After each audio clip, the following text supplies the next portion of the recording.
What's up guys, it's Mo from Mo Silva. I'll be doing Manchester City versus Liverpool today in the program short and sweet. The whole idea of the channel is to make analyzations short and sweet, to minimize the long and complicated analyzations that you guys see on TV, to make it simpler and clarify it. So the first point I want to talk about is who's injured and who's not in this game, and then we'll head to the summary, and then we'll head to the analyzation of both teams' attack and defense, and then we'll head to predictions, and then for our final part of the program we got fantasy football for whoever loves playing fantasy. So let's hit it, let's go, let's start, let's go!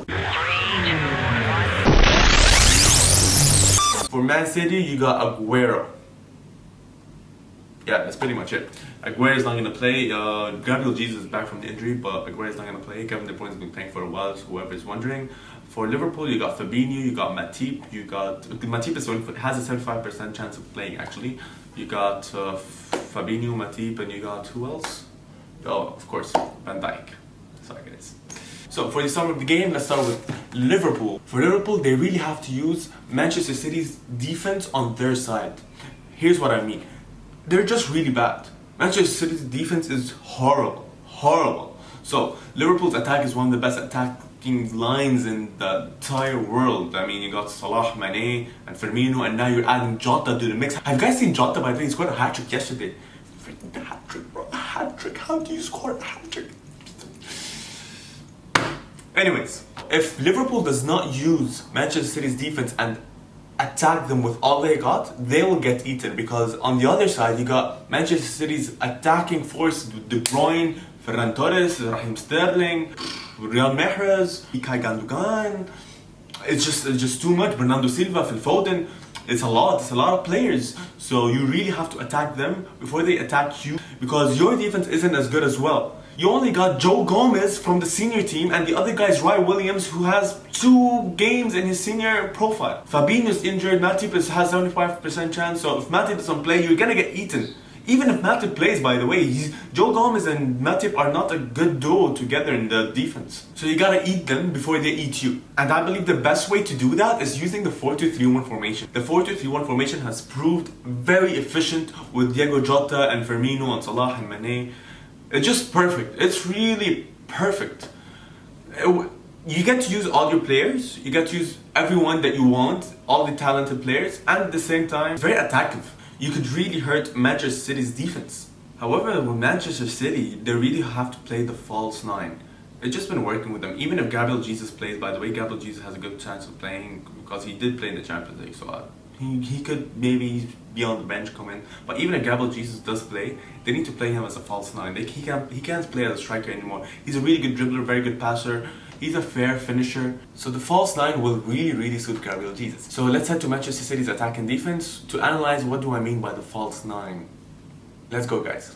The Manchester City is going to play the 4-3-3 formation. You got Ferran Torres playing as a center forward. I think he's going to start with Ferran Torres. Ferran Torres is going to drop back a little bit to help the midfield and the wingers connect. And then you got the fullbacks pushing forward, not like Trent Alexander-Arnold and Robertson with Liverpool. They're just pushing forward a little bit front, but not on the wing.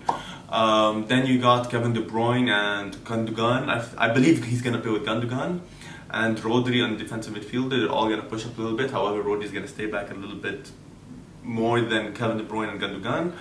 And then you're going to have the defensive line with Laporte and Ruben Dias pushing forward a little bit in case of a counter-attack. Let's head to Manchester City's defense. Let's go, guys. You got everyone dropping back except for Sterling. Mahrez will help in defense, but he's not gonna help so much. And you got Ferran Torres if he plays as the center forward, but Ferran Torres will still help in defense. But Sterling is gonna be the most one who's not helping at all, because he's very poor physically. He's very tiny. But he has really good speed, really good pace, and really good dribbling ability for the counter-attack in case Sterling decides to take off. So that's it for Manchester City. Let's head to Liverpool. For Liverpool, we're going to start with their attack. They're going to play the 4-2-3-1 formation. Hopefully they're going to play that. You got Mane as a striker. Yes, weird, but I do believe Mane is the best option as a striker, because on the right you're going to need Salah and on the left you're going to need Jota. Jota plays really well on the left. and as the playmaker you're gonna have Roberto Firmino. The wingers are gonna go into the box a bit between the fullback and the center backs. And then you got the fullbacks for Liverpool pushing forward, and you got the defensive midfielders helping in attack, and the centre backs pushing forward a little bit to prevent a Manchester City counter-attack just in case. And for Liverpool's defense, you're gonna see everyone drop back except the front three. And this time I'm not including Firmino. The front three will include Mane, Jota and Salah. Jota and Mane could actually help in defense a little bit, but Salah is gonna stay behind. He's gonna be the one who's gonna await a counter attack and run with the ball. It's just that Mane and Jota are good physically.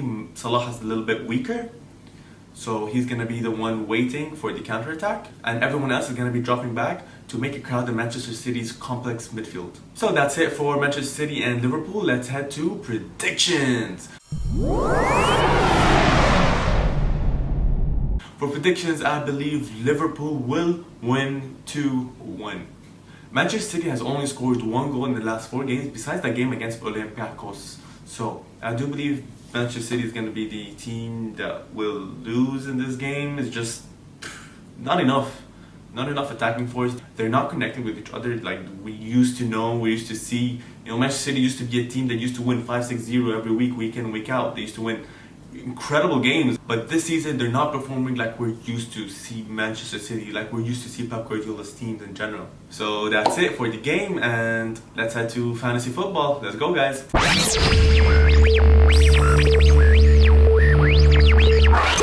fantasy football, Liverpool, I got 6 players that you could gamble on, and I got 3 players that you could gamble on from Manchester City. Before I get into these names, I want to just tell you guys something. Manchester City versus Liverpool is a game that could end 0-0, so do not gamble so much on these players because it's a very tight game and you do not know what could happen. But these are the players I recommend, and you guys get to do your choices in this game. Just take care, guys. For Liverpool's defense, I'm going to go with the fullbacks. I'm going for Trent Alexander-Arnold again. Trent Alexander-Arnold tends to shine in big games, so I'm going for Trent and Andrew Robertson. And obviously the front 4, but the guy I want to emphasize on is Diego Jota and Mane. These 2 in the front 4 are the players that I believe that could do something this week. It's just that Diego Jota's in form, and Sadio Mane just loves scoring against Manchester City.